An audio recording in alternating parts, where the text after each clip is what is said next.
찬양하면서 또 함께 또한 듣고 또 고백했던 그 찬양의 시간 여러분과 함께 먼저 좀 나누기를 좀 원하는데요. 평안을 너에게 주노라는 그냥 찬양이에요. 당연히 안다라고 생각을 했는데 또 젊은 지체들은 이 찬양을 또 잘 모르는 그런 청년들이 또 있더라고요.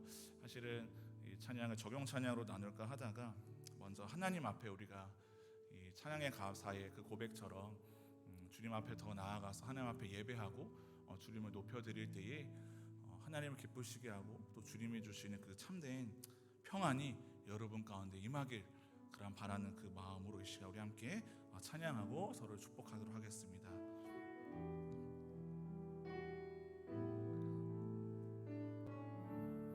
평안을 너에게 주노라. 평안을 너에게 주노라. 세상이 줄 수 없는 세상이 알 수도 없는 평안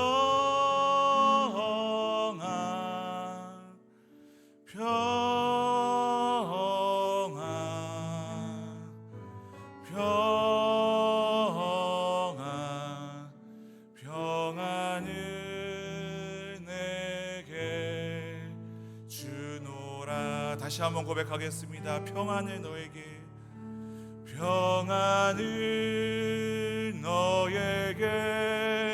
주노라.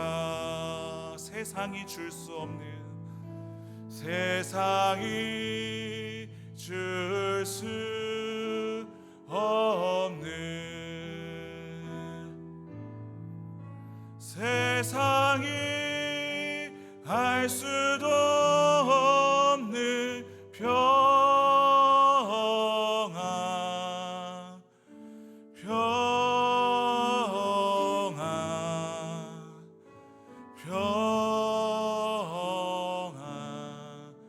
평안을 내게 주노라. 우리 사랑을 너에게 주노라 함께 축복하며 찬양하겠습니다.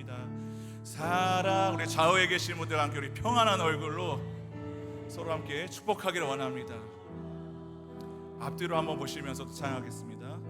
세상이 줄 수 없는 세상이 알 수도 없는 알 수도 없는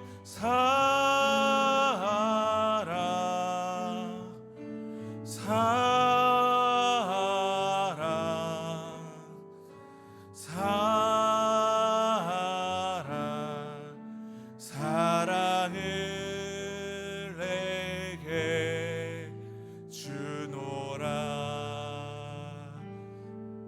아멘이십니까? 오늘 설교 다 했어요. 여러분들이 이 찬양을 고백하는 믿음으로 살아가면요, 그게 바로 하나님을 예배하는 삶이고 하나님을 기쁘시게 하는 그러한 삶인 줄 믿으시기를 바랍니다. 아멘입니까? 근데 놀랍게도 이 찬양을 하지 않는 사람들이 있기 때문에 제가 설교 말씀을 전하겠습니다. 그래서 저는 여러분들한테 그런 평안을 주고 싶지는 않아요. 설교 빨리 끝나는 평안함, 그런 평안함은 없어요. 그러니까 이 시간 하나님 앞에 나아가는 것이 진정한 우리 안에 평안이고 하나님이 주시는 안식인 줄 우리는 믿으시기를 바랍니다. 아멘입니까? 오늘 예수님께서 이 말씀을 하셨을 때는요, 우리가 요한복음 14장 말씀을 읽었지만 예수님이 십자가에 달려 돌아가시기 전날에 예수님께서는 이 말씀을 제자들에게 하셨습니다. 평안을 너희에게 끼치노니 곧 나의 평안을 너희에게 주노라. 그 말은 이 제자들이 지금 두려움에 떨고 있었다는 것이거든요. 불안했고 예수님이 죽기에 직전 전날이기 때문에 그 기류나 그 징조가 아마 심상치 않았던 것 같습니다. 인생에 있어서 어떻게 보면 가장 큰 절체절명의 그 위기 가운데 예수님께서 말씀하시는 것이죠. 그냥 잘 될 거야, 괜찮을 거야. 단순한 어떠한 긍정적인 사고와 그 생각을 불러일으키도록 위로의 메시지를 예수님께서는 전하신 것이 아니라 내가 가지고 있는 그 평안을 너희에게 주겠더라. 그 평안이 여러분 무엇입니까? 성경에서 말하는 평안이라는 하는 것은요, 그냥 평안하고 안정적이고 안락하고 그런 어떠한 그런 안심하는 그러한 정도의 그 차원의 평안함이 아니라요, 하나님과 인간은 여러분요, 우리가 이 죄로 인하여서 하나님과의 그 평화로운 관계가 깨어지게 되었거든요. 그래서 그 평안이라는 그러한 단어를 히브리어 말로는 우리가 잘 알고 있는 것처럼 샬롬입니다. 샬롬. 그냥 모든 것이 다 만사형통하고 뭐 만수무강하고 뭐 집안이 뭐 안정적이고 사업이 잘 풀리고 그런 정도 세상에서 말하는 그러한 평안과 같지 않다. 내가 너희들한테 주고자 하는 평안은 하나님과 너희의 관계를 회복시키는 그러한 평안을 너에게 주겠노라 예수님께서 말씀하셨습니다. 그 평안을 예수님 여러분 어떻게 주셨습니까?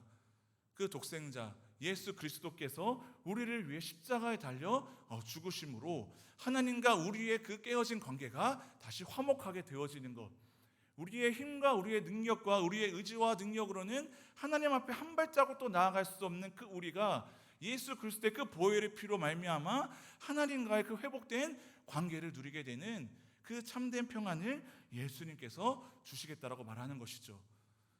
예수님께서 그 주시는 평안은 십자가의 길을 걸어가셔야 했을 때, 십자가의 그 죽음을 이기시고 부활하셨을 때 우리도 그 부활을 누리는 참다운 그 예배자로 우리가 살아갈 수 있다라고 예수님께서는 오늘 우리에게 말씀해 주십니다. 그래서 우리는 그 부활의 감격, 구원의 감격과 기쁨의 믿음의 고백으로 이 주일 아침에, 주일 오후에 나와 하나님을 예배하는 것이죠.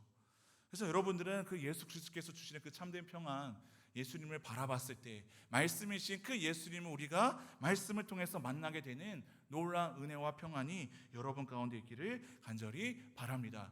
근데 예수님께서 이 평안을 설명하실 때요, 이렇게 설명하세요. 세상이 주는 것과는 같지가 않다.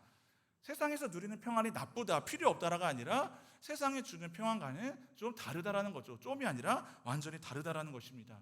세상에서 우리가 누리게 되는 여러분 평안은 무엇이 있습니까? 뭐 휴가철이 되면은 그동안 어떻게 보면 노동에 고된 그러한 그 힘듦과 그렇던 쉼을 추구하기 위해서 휴가를 여러분은 떠나십니까?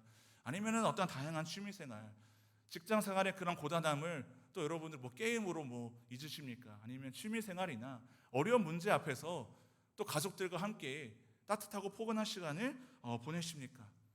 또 아니면 정말로 심각한 문제가 있으면 정말로 회피해서 또 잠을 자거나 또 상담을 받으십니까? 그것이 잘못된 것은 아니지만 세상에 주는 평안함은요, 그 특징이 있습니다. 그 불안함을 잠시 잊게 해주는 거예요. 어떠한 문제를 완벽하게 해결해 주는 것은 아니거든요. 잠시 망각하게 해주고, 리더들과 이 질문을 가지고 함께 나누는데 저 또한 역시 어떠한 문제가 있거나 아픔이 있거나 상처가 있을 때 한번 그냥 잠을 자고 나면 조금은 마음이 개운해지는 것 같아요. 그런데 여전히 그 문제는 그대로 있어요. 그 문제가 잠깐 또 흘러가고 지나간다고 하더라도 또 여전히 우리의 인생길 앞에는요, 늘 항상 우리를 두렵게 하고 불안하게 하는, 그럴 때마다 세상 사람들은 여러분 그 불안을 어떻게 해소하고 있습니까? 잘 아시죠? 술 한 잔 기울이며 너와 나 어떠한 지금 삶을 살아가고 있는지 서로 이야기를 들어주고, 직장인들은 뭐 회식이나 뭐 어떠한 이제 친구들과의 그런 어떤 술 한 잔 기울이는 그 시간 잠시 잊는 것이죠. 망각하는 것이죠. 회피하는 것이죠. 그렇다고 내가 문제를 뭔가 직접적으로 해결해 보려고 하면 할수록 대부분의 여러분 문제들을 우리가 해결할 수 있는 문제는 별로 사실은 없어요. 대부분 나한테서 어떤 그 문제의 원인을 발견하는 것이 아니라 내 앞에 있는 어떤 다른 사람들의 문제이지, 환경의 문제이지, 세상의 문제이지, 사회가 이러니까, 교회가 이러니까, 문제의식은 늘 날마다 갖고 있지만 우리가 실상 해결할 수 있는 그런 문제는 별로 없습니다. 그래서 찾는 우리의 방법은 잠깐 있는 것, 또 때로는 바쁘고 분주하게 살아가면서 그것을 외면하는 것. 그래서 세상 사람들은 바쁘게 사는 것을 미덕이라고 하지만 그리스도인들은요, 신앙인들은요, 그렇게 우리가 바쁨으로 인하여서 우리의 어떠한 그런 불안함을 해소할 수 없다는 것을 우리는 잘 알아야 돼요. 아까 항상 우리는 교회에서 어떠한 봉사를 하거나 믿음 생활을 하거나 뭐 수련회를 가거나 어떤 모임을 하거나 늘 항상 핑계대는 것은 바빠서요. 바빠서. 여러분 바쁜 건 잘못된 겁니다. 세상에서는 바쁜 것을 미덕이라고 하지만 성경 말씀에서는 바쁜 게 죄입니다. 왜인 줄 아십니까? 하나님과 멀어지니까. 바쁘게 살아가는데 하나님과 가까워지는 경험을 여러분 누려본 적이 있습니까? 그러면 바쁘게 사십시오. 열심히 사십시오. 그것이 하나님과의 관계가 회복이 된다면 열심히 여러분 돈을 많이 버십시오. 그렇게 사시면 여러분 됩니다. 그런데 그런 건 없습니다. 세상에서 열심히 바쁘게 살아간다고 해서 하나님과 가까워지는 역사가 있다면 여러분들 갖고 와 보시면 제가 들어드릴게요. 근데 그러한 역사는 여러분 없어요. 그렇다고 모든 어떠한 세상 속세를 벗어나서 뭐 교회 안에만 있으라는 이야기는 아닙니다. 바쁘게 살지 않아야 된다는 것을 영적으로 여러분들이 깨어 있어서 자각해야 된다는 것이죠. 그래서 가끔 어떤 성도님들이나 청년들이 저한테 그런 얘기를 목사님 바쁘시죠? 그런 말을 했을 때는 예전에는 약간 그런 이야기를 어떻게 보면 좀 즐겨서 내가 열심히 잘 살고 있구나, 목회자로서 내가 열심히 성도들 보기에 부지런한 자의 모습으로 비춰지는가? 부끄러운 이야기지만 그거를 어떻게 보면 좀 즐겼던 시간들이 채 몇 년 되지 않습니다. 몇 년 전까지만 하더라도요. 근데 계속 최근에 그런 말을 들으면 굉장히 죄송스러운 거예요. 저들의 눈에는 내가 그냥 바쁜 사람으로 비춰지는구나, 열심히 있는 사람으로 그냥 느껴지는구나. 근데 그게 여러분들이 하나님과 만나는 그 시간과 무슨 상관이 있습니까? 여러분의 믿음 생활에 있어서 제가 열심히 살아가는 게 무엇은 상관관계가 있습니까? 여러분 생각해 보십시오. 바쁘게 살아가서 하나님과 가까워지는 그 기회와 경험이 있다면 여러분 그렇게 사십시오. 근데 그렇지 않아요. 그래서 영적으로 우리가 깨어 있어야 된다는 것이죠. 여러분 오늘 아침에 올 때 한 번이라도 거울을 안 보고 나오신 분 여러분 계십니까? 없으시죠? 거울을 나 항상 보죠. 외모 관리에 관심이 없는 저도 거울을 봅니다. 뭐 관리해봐야 뭐 큰 차이가 없기 때문에 최소한 세수를 하거나 뭐 머리를 말릴 때나 거울을 보게 되죠. 왜 봅니까? 우리를 정돈하는 거죠. 다른 사람이 봤을 때 불쾌감을 주면 안 되잖아요. 또 여성들은 또 이렇게 화장을 하기도 하고. 근데 만약에 생각해 보세요. 일주일 동안 거울을 안 본다고 생각해 봅시다. 여러분 밖에 나갈 수 있습니까? 예전에 꼭 잘 이렇게 관리를 하지 않고 밖에 나가면 꼭 아는 사람을 만나요. 이렇게 막 동네에서. 그래서 저는 여기 교회 이사 올 때 그래서 동네 여기 교회랑 좀 멀리 떨어져 있는 조용한 원당으로 이사를 거기로 왔거든요. 그러니까 한 달 동안 여러분 거울을 보지 않는다라고 생각해 보십시오. 어떤 일이 벌어질까요? 주변에 아무도 가까이 하지 않을 거예요. 상태가 몰골이 말이 아닐 거 한번 여러분 시험해 보십시오. 하루라도 거울을 보지 않고 일주일과 한 달간 거울을 보지 않고 살아가면은 우리의 겉모습은 정말로 말도 안 될 거예요. 그런데 영적인 거울은 왜 우리가 들여다보지 않는다라는 것이죠. 말씀의 거울을 통해서 우리의 영적 얼굴의 상태를 점검해 보지 않고 우리는 아무렇지도 않게 되게 편안하게 살아가고 있어요. 하루 말씀 안 보면 뭐 아무런 일은 일어나지 않을 수 있죠. 근데 하루 거울 보지 않으면 조금 불쾌감을 사람들에게 비춰줄 수 있는 것처럼 하나님께서는요, 우리가 하루, 일주일, 한 달 영적인 거울을 우리가 비추어 봐서 우리의 상태를 점검해 보지 않으면 우리는 하나님과의 그 관계가 어떻게 되는 거예요? 깨어지게 되는 거죠. 점차 느끼지 못하겠지만 여러분들은요, 너무 바빠 주님 앞에서 자기를 돌아볼 시간이 전혀 없는 삶이라면 다시 한번 여러분들의 삶을 점검하고 말씀으로 비춰보시기를 바랍니다. 그래서 예수님은요, 세상에 주는 평안과는 내가 확연히 다르다. 너희가 바쁜 가운데에서 혹시나 그런 아픔과 어려움들을 그렇게 회피하고 살아가느냐, 또 세상에 주는 어떠한 다른 유익을 너희가 쫓아서 살아가느냐, 그것과는 다른 평안함이 나에게는 있다. 오늘 예수님께서 우리가 읽진 않았지만 28절에 이렇게 말씀하셨습니다. 내가 갔다가 너희에게로 온다 하는 말을 너희가 들었나니 나를 사랑하였더라면 내가 아버지께로 감을 기뻐하였으리라. 아버지는 나보다 크심이라. 지금 예수님께서 누구에게로 여러분 가겠다라고 지금 말씀하고 계십니까? 28절에요. 누구에게로 갑니까? 말씀은 아버지예요. 그 아버지는 여러분 누굽니까? 하나님 아버지거든요. 예수님께서 하나님 아버지께로 지금 가신다라는 것이죠. 그것을 너희가 알았다면 기뻐하였으리라. 근데 그 아버지는 여러분 어떠한 분이시다? 나보다 크십니다. 예수님께서도 이 십자가의 어떠한 그 고통 앞에서 고민하시고 기도하셨거든요. 겟세마네 동산에서 피할 수 있다면 이것을 나에게 좀 피하게 해주십시오. 예수님 그 스스로도 감당할 수 없는 그 십자가의 그 죽음과 고통의 문제 앞에 아버지께로 그 문제를 가지고 가셨거든요.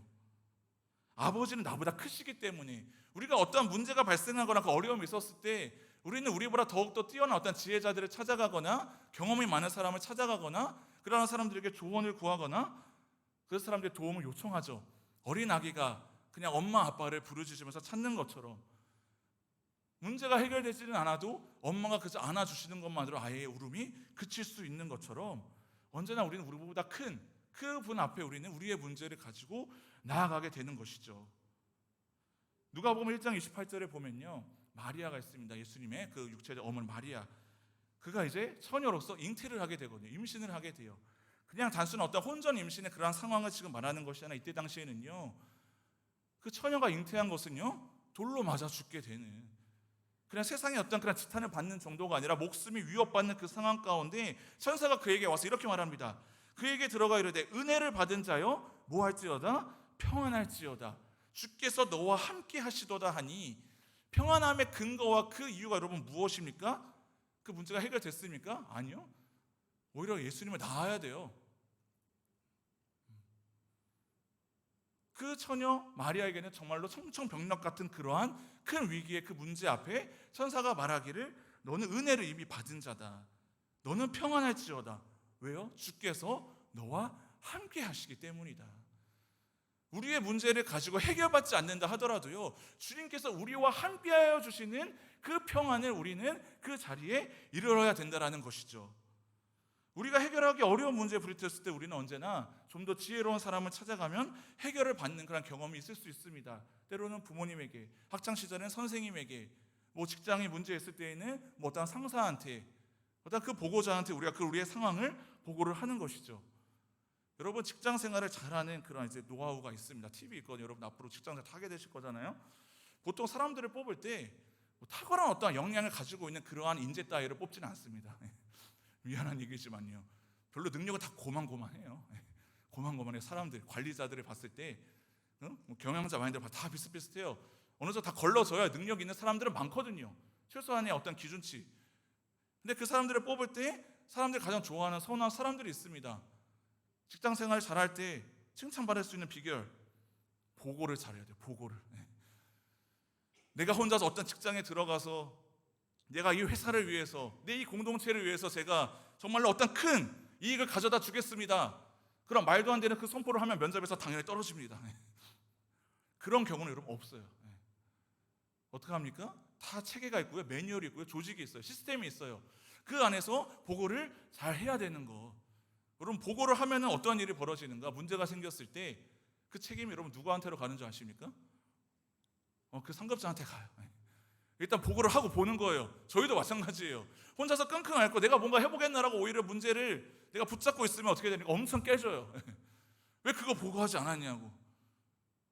뭔가 그걸 가지고서 나의 역량을, 나의 능력을 보여주는 것이 아니라 인정하는 거거든요. 나는 부족하지만, 물론 실수를 안 하면 더 좋겠지만 그 일들이 늘 발생한다는 것을 사람들은 다 알고 있어요. 그럴 때 어떻게 보고를 잘하느냐. 믿음의 문제도 여러분 마찬가지입니다. 문제를 내가 뭔가 해결해 보려고 끙끙 앓는 순간 하나님께서는 혀를 차십니다. 너가 뭔데 너가 뭐 해결할 수 있어? 부모가 아이가 어떤 문제가 봤을 때 자기가 끙끙 앓고 뭔가 해결하려고 보면은 얼마나 우습겠습니까? 그 네가 뭐 할 수 있겠니? 근데 부모의 그 관계가 좋은 어떠한 형제 자매들은 문제를 가지고 보는 게 부탁을 하죠. 근데 관계가 만약에 좋지 않아 봐요. 부모님께 용돈 달라고 여러분 할 수 있습니까? 관계가 안 좋은데 문제가 생겼을 때 부모님한테 이러한 요청을 할 수 있겠습니까? 하나님과 아버지, 우리와의 관계가 회복되어야 되는 이유는요, 항상 문제가 생길 때 즉각적으로 우리가 하나님께 요청을 드리고 있는가. 기도의 자리에 나오지 못하는 이유, 문제가 생겼을 때 하나님의 말씀 우리가 붙들고 살지 못하는 이유는요, 믿음이 없어서가 아니에요.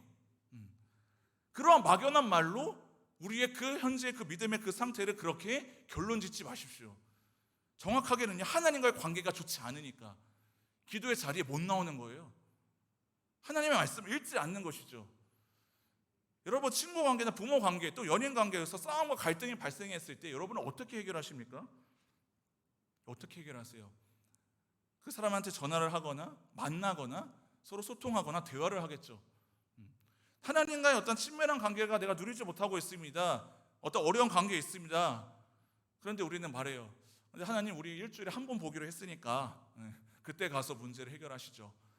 남자친구나 여자친구한테 서로 갈등이 있어요. 싸움이 발생했어요. 야, 우리 일주일에 한 번 만나기로 했으니까 그날 만나서 그때 문제를 잘 한번 해결해 보자. 바로 깨지죠. 그런 남자, 그런 여자친구가 있다면 바로 어떻게 해요? 바로 즉각적으로 밤새 통화를 하든 집에 찾아가서 문고리를, 제가 그런 경험을 한 건 아닙니다. 뭐 이렇게 무릎을 꿇고 어떻게든 읍소하면서 해결해 보려서 오해를 풀든가 그렇게 하지 않겠습니까? 이미 깨어진 관계는 뭔가 갈등이 발생했을 때 천천히 그렇게 이별을 준비를 하는 거예요. 근데 하나님과 우리의 관계는요, 문제가 생겼을 때 바로 즉각적으로 반응을 해야죠. 그건 믿음이 없어서가 아니에요. 관계가 하나님과 좋지 않기 때문에, 불안하니까 하나님 앞에 나아갈 수 있는 그런 능력이 우리 안에 없는 것이죠. 근데 여러분, 이 보고하는 그 믿음에 여러분 우리가 머무를 수 없다라는 것이죠. 일주일에 여러분들이 힘든 삶을 살고서 주님 앞에 나와서 그렇게 보고하는 거 아주 중요합니다. 그것만도 없는 사람들도 많이 있거든요. 근데 하나님 아버지께서는요, 예수님께서는요, 그냥 단순히 보고하는 믿음에 머물러 있지 말라고 하십니다. 함께하는 믿음이라는 것이죠. 함께하는 믿음.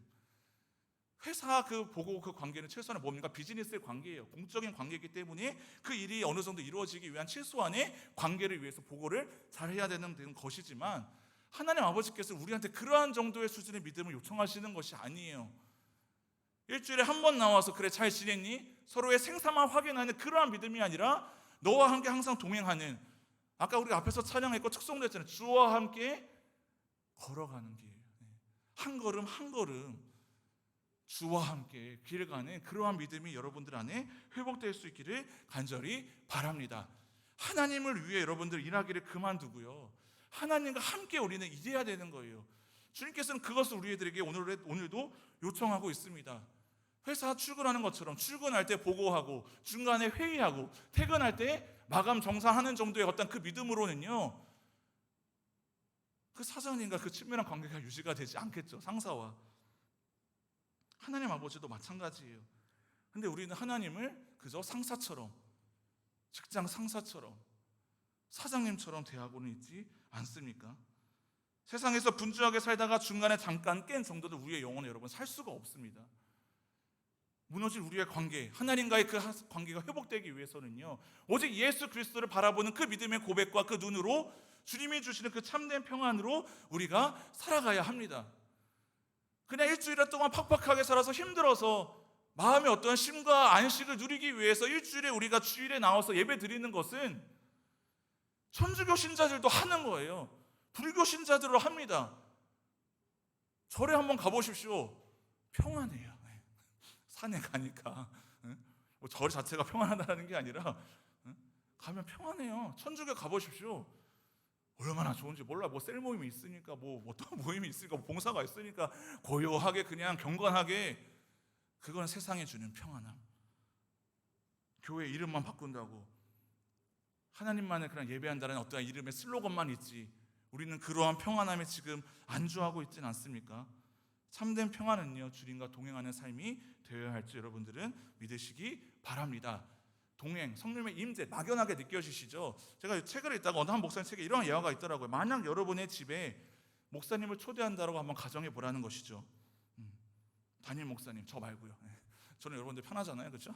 담임 목사님을 초대한다고 하면 보통 어떠한 현상이 벌어지죠? 부모님들은 뭐부터 하세요? 청소부터 하시고 음식을 장만하시고 또 부끄러운 아들, 딸들을 집 밖으로 내보내죠.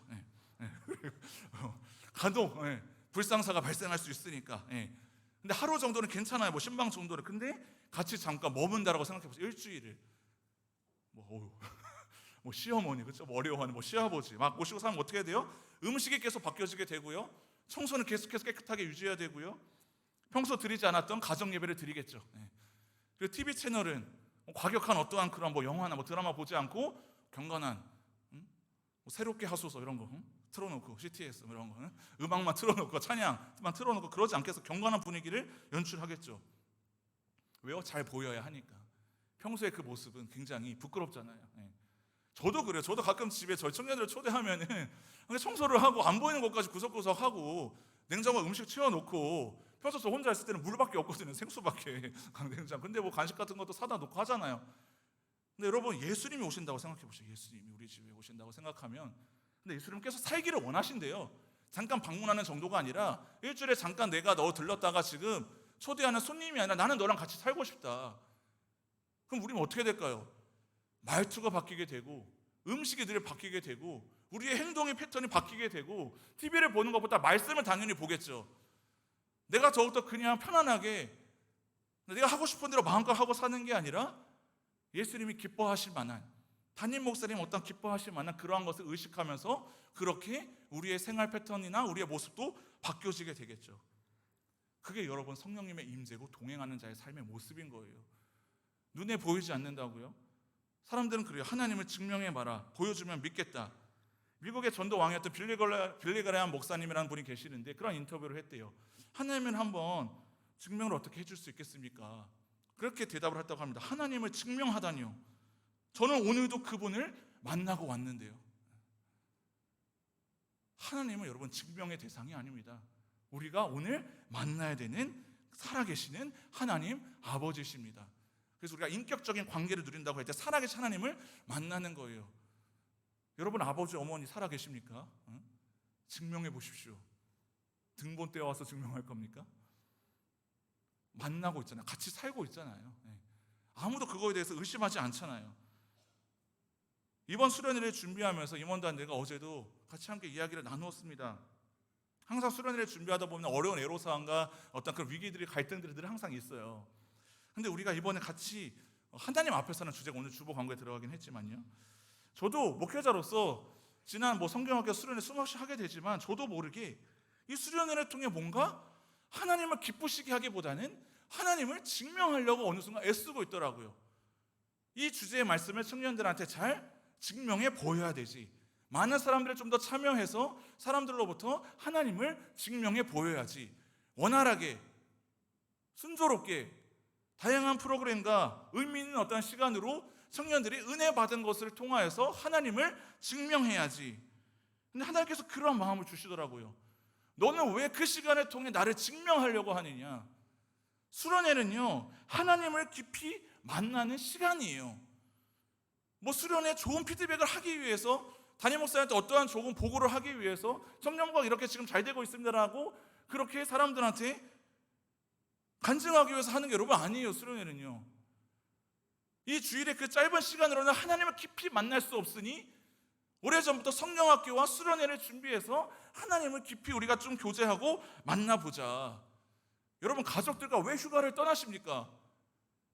가족 관계가 깨어져서 떠나십니까? 아니죠.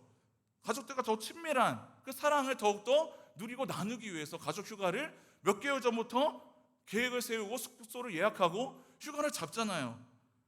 하나님 아버지도 여러분들과 함께 휴가를 가고 싶으시대요. 여러분과 함께 소통하고 싶고 나누고 싶은데 부모님이 휴가 가자고 하는데 봐서요 갈게요. 제가 예전에 그랬거든요. 그래서 상황 봐가지고요. 가족 휴가 그때 봐가지고 나 좀 안 될 것 같은데 그러면은 자식이라고 할 수가 없겠죠. 근데 우리가 지금 그러고 있다는 것이죠. 제가 그래서 말했습니다. 수련회 하나님 앞에서라는 주제 앞에서 우리가 먼저 인간적인 어떠한 잣대와 기준을 들이밀어서 우리가 준비하지 말고 인간적인 어떤 그런 차원에서 우리가 계획을 해서 하나님을 어떻게 보면 증명하려는 그러한 시간을 우리가 수련회를 준비하지 말고 그냥 하나님 만나는 시간을 우리가 수련회를 한번 준비를 해보자. 그러면서 앞으로 이제 6월 한 달 동안 우리가 기도하기로 했어요. 매 금요일 기도에 나와서 같이 기도하고, 여러분 이런 청년부가 없어요. 화요일 목요일에도 기도의 자리를 마련했어요. 수요일에도 말씀을 통독할 수 있는 시간을 마련했어요. 그냥 제가 계획해서 된 게 아니에요. 그런 청년들이 있기 때문에 그 시간이 계속해서 지금도 지속되어지고 유지되고가 있어요. 하나님을 만날 시간이 없다고요? 그러한 핑계 최대한 못하게 하기 위해서. 기도할 자리가 없다고요? 최소한 그러한 핑계로 여러분들이 하나님을 외면하지 않기를 바라서. 이번 수련회 저는 몇 명 가는지는 관심 없습니다. 한 명이라도 하나님을 만날 수 있다면, 성령님의 임재를 누리고 동행할 수 있다면 저는 그것이 하나님이 가장 기뻐하는 수련회가 될 수 있다고 생각을 합니다. 사람들한테 100명, 150명 여기서 예배 드리는 게 뭐가 중요합니까?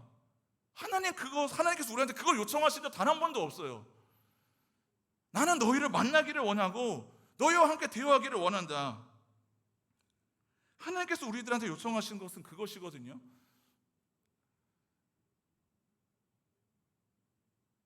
사랑하는 LG기들이요, 리더들, 우리가 투표를 하잖아요. 참석, 불참. 불참 투표를 바꾸기를 바랍니다. 참석하라고 강요하고 읍소하는 게 아니에요. 제가 그랬어요. 왜 그렇게 결론을 짓고 그렇게 끝나게 되냐? 참석자들을 빨리 파악해서 그래야 좀 더 원활하고 잘 진행되는 수련회가 되지 않겠습니까? 물론 그럴 수 있죠. 제가 그걸 하지 말라고 뭐 그렇게 말렸던 건 아니에요. 그런데 우리가 그 수련을 놓고 참여할 수 있도록 환경을 열어달라고 기도할 마음이 과연 있느냐?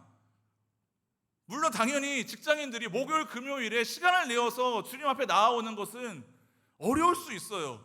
근데 기도해보지 않는 것은 그거는 말이 안 돼요. 하나님을 믿는 사람들은요. 믿음이 연약한 지체들은 물론 가장 최우선순위에 수련회를 그렇게 놓고 볼 수는 없죠. 그런데 리더로서 하나님의 말씀을 전하는 사람으로서 그 영혼들을 돌본다라고 하나님 앞에 결단하고 작정한 그 사람들의 절반 가까이나 저는 참석이 미정이라고 말하는 것은요, 말이 안 돼요.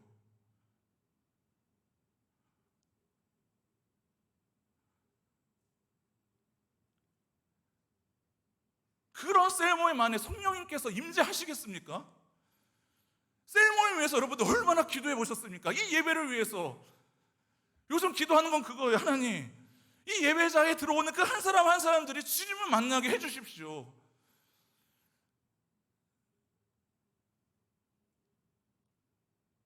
저는 그러한 공동체가 되기를 원합니다. 하나님을 기쁘시게 하는 공동체, 하나님을 기쁘시게 하는 공동체, 하나님을 만나는 그 참된 평안이 우리 안에 온전히 회복되게 하여 주시옵소서. 제가 시간이 좀 갔지만 같이 함께 이 시간 우리가 찬양하고 기도하고 있다가 오픈 마이크 간증자들을 제가 오늘 양육반 수료자 가운데 어제 이 17명의 양육반 수료자 가운데 그 수료 간증문을 다 읽어봤어요. 3번, 4번, 5번. 너무나도 감사했어요. 하나님은 정말로 살아계시는구나, 이들 가운데. 그래서 고심하다가 간증자 오늘 4명 세웠거든요. 저 오늘 설교를 더 짧게 하기로 약속했는데 약속 못 지켜서 미안해요. 뭐 여러분, 제가 그렇게 강하게 얘기한다고 해서 뭐 시험 받을 거 그거 저 두렵지 않아요. 저 여러분들한테 그냥 뭐 그저 뭐 좋은 어떠한 이미지의 목스케자 될 마음, 저 이 사역을 사색한 실로 단 한 번도 없습니다. 정신 못 차리면 깨워야죠.